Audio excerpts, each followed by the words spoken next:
हिंदी जीवनापरक साहित्य, वर्णनपरक साहित्य, निबंध, कथातर साहित्य, हिंद 213। हिंदी का जो हम सब्जेक्ट लेंगे, इसमें हम जो लेसन है हमारा दूसरा 2 नंबर का जीवन परिक साहित्य आत्मकथा, तो इसमें हम जो आत्मकथा का प्रयोजन है तो इतना बड़ा लंबा तो नहीं हम ले सकते, तो इसलिए हम इसका मेन टॉपिक लेंगे, यहाँ से यहाँ तक के टॉपिक पे हम बोलेंगे। और हाँ, अगर आपको मेरा वीडियो पसंद आए तो वीडियो को लाइक सब्सक्राइब जरूर करना, शेयर कमेंट भी करना। अगर आपको पसंद आए तो मेरा वीडियो सब्सक्राइब जरूर करना, अगर वीडियो पर नए हो तो चलिए देखिए, हम एग्जाम के लिए इसके टॉपिक पे चर्चा करते हैं, जो कि इस पे से हम अपने मन से कुछ लिख सकते हैं। तो उपयुक्त विवेचन से स्पष्ट है कि आत्मकथा के निम्नलिखित प्रयोजन सिद्ध किए जा सकते हैं। 1. पाठकों तक अपनी जीवनादर्श को पहुंचाने की इच्छा। 2. अपने अनुभवों को औरों तक पहुंचाने की स्वाभाविक इच्छा। 3. आने वाली पीढ़ी को मार्गदर्शन करने की वृत्ति। 4. आत्मप्रचार तथा आत्मप्रदर्शन की वृत्ति। 5. आत्मसमर्थन की वृत्ति। 6. अतीत को व्यक्त करने की वृत्ति। 7. पश्चाताप की वृत्ति, मानसिक तनावों से मुक्त होने की वृत्ति। 8. वर्ण तथा जाति के कारण दुखों को भोगने की विवशता और इस सामाजिक अन्याय को उद्घाटित करने की वृत्ति। आत्मकथाकार आत्मकथा क्यों लिखते हैं? इस प्रश्न के उत्तर में उपयुक्त 8 कारण या प्रयोजन प्राप्त होते हैं। अब एक दूसरा प्रश्न उठाया जा सकता है कि पाठक आत्मकथा क्यों पढ़ता है? उसे मूल में कौन से कारण हो सकते हैं? साहित्य की किसी भी विधा को लेकर यह प्रश्न उठाया जा सकता है, परंतु साहित्य की अन्य विधा के पढ़ने में और आत्मकथा के पढ़ने में मूलभूत अंतर है। साहित्य की अन्य विधाएं विशेषत उपन्यास, कहानी, नाटक, निबंध आदि पढ़ने की मूल में मनोरंजन अथवा कलात्मक आनंद की प्राप्ति यह कारण होता है, परंतु आत्मकथा के पठन पाठन के मूल में उपयुक्त कारण नहीं होते। दूसरों के जीवन रहस्यों को जानने और पहचानने की तीव्र जिज्ञासा इसके पठन पाठन में मूल होती है। आत्मकथाकार किस वर्ग, व्यवसाय तथा स्तर से संबंधित होता है, उसका भी उसके पठन पाठन के साथ गहरा संबंध होता है। उदाहरण के तौर पे जाना जाए तो एक साहित्य का विद्यार्थी किसी लेखक कवि की आत्मकथा पढ़ने में अधिक दिलचस्पी लेगा। किसी प्रतिष्ठित और सफल उद्योगपति की आत्मकथा को पढ़ने के लिए उद्योग व्यवसाय से संबंधित व्यक्ति अधिक उत्सुकता बदलाएंगे। उससे अन्य पाठक भी मिलेंगे, परंतु अधिकता उनकी होगी जो उस वर्ग या व्यवसाय से संबंधित होंगे। अर्थात एक संभावना यहाँ बतलाई जा रही है।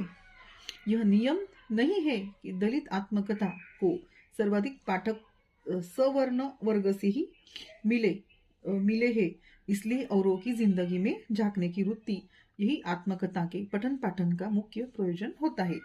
किसी प्रतिष्ठित व्यक्ति की आत्मकथा पाठक इसलिए पढ़ना चाहता है कि जीवन में उसकी सफलता का रहस्य क्या है। यह उसकी आत्मकथा से प्रेरणा ग्रहण करना चाहता है, मार्गदर्शन प्राप्त करना चाहता है, दूसरों के दुखों को जानना, दूसरों की सफलता का रहस्य जानना, अपने आसपास के फैले हुए समाज जीवन के विभिन्न स्तरों की जीवन यातनाओं को जानना, अपनी संवेदना को बहुत समाज जीवन की संवेदनाओं से जोड़ना, औरों के जीवन से प्रेरणा लेना आदि विभिन्न कारणों से आत्मकथाएं पढ़ी जाती है। उपयुक्त विवेचन से स्पष्ट हुआ है कि आत्मकथा के 2 प्रयोजन होते हैं, लेखक निष्ठ प्रयोजन, पाठक निष्ठ प्रयोजन। यह हमारा टॉपिक खत्म होता है जो कि हमने लिया था आत्मकथा का प्रयोजन। इस पे अब अगला टॉपिक अगली वीडियो में। अब हम इसमें और एक टॉपिक लेंगे, आत्मकथा की परिभाषा और रचना तंत्र। इसमें हम इतना बड़ा नहीं लंबा लेंगे, जो कि हमें मेन लगता है उसी पे हम चर्चा करेंगे।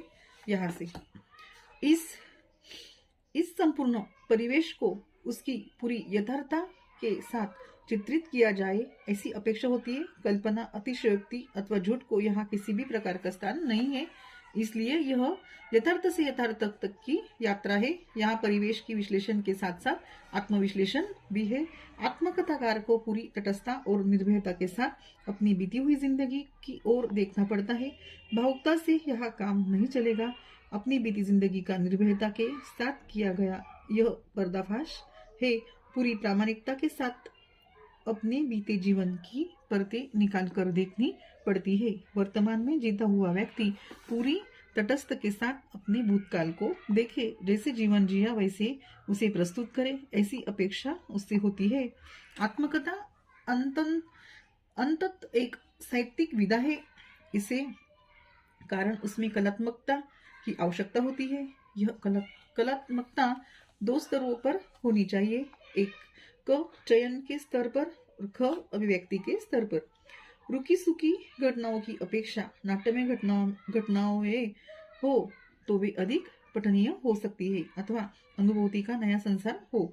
जीवन के विशिष्ट भयावह अथवा अत्यंत सुखमय ऐसे अनुभव को वह चुने, ऐसे अनुभव जो मौलिक, नए और सर्वथा अपने हो। आत्मकथा की शैली भी आकर्षक, गतिशील, यथार्थ, तरल तथा पठनीय हो। शैली पर लेखक के व्यक्तिमत्व की अमिट छाप हो। शैली गंभीर तथा अंतर जगत का विश्लेषण करने में समर्थ हो। भाषा अत्यंत पारदर्शी, तरल, बोधगम्य तथा सहजता से युक्त हो। तो यहाँ हमने लेसन क्रमांक 2 जो कि जीवनावरिक साहित्य है, वर्णनात्मक साहित्य, इसमें से हमने आत्मकथा की परिभाषा जो है आप देख सकते हैं। आत्मकथा की परिभाषा और रचनातंत्र, इसमें से हमने छट के ऐसे टॉपिक पे हम बोले हैं। अब उसमें से हमें इस पर थोड़ा सा बोलना है। आत्मकथा के प्रकार। तो आत्मकथा के प्रकार क्या होते हैं? तो आत्मकथाकार जिस वर्ग या व्यवसाय से आते हैं उसके आधार पर आत्मकथाओं के प्रकार किए जाते हैं। स्थूल रूप से स्त्रियों की आत्मकथाएं तथा पुरुषों की आत्मकथाएं, ऐसे दो प्रकार किए जाते हैं। और उसके उपरांत एक लेखकों की आत्मकथाएं, 2 राजनीतियों की आत्मकथाएं, 3 व्यवसायों की आत्मकथाएं, 4 दलितों की आत्मकथाएं, 5 प्रचारों की अर्थात कार्यकर्ताओं की, जितने व्यवसाय उतने प्रकार की आत्मकथाएं, अथवा इन्हें 2 स्थूल प्रकारों में पहले विभाजित किया जा सकता है। कला क्षेत्र से संबंधित व्यक्तियों की आत्मकथाएं, व्यवसाय के क्षेत्र से संबंधित आत्मकथाएं।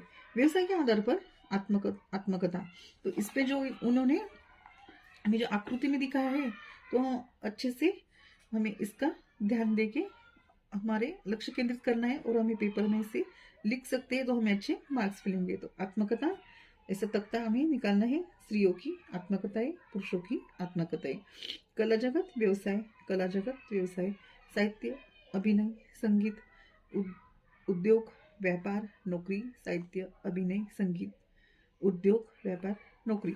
तो सामाजिक स्तर के आधार पर आत्मकथा दलित, आदिवासी, श्रमिक, प्रस्थापित। अर्थात यह वर्गीकरण बहुत शास्त्रशुद्ध नहीं है। वर्गीकरण के अन्य आधार भी हो सकते हैं। अब हम अगला टॉपिक अगले वीडियो में लेंगे, या हम रुकते हैं।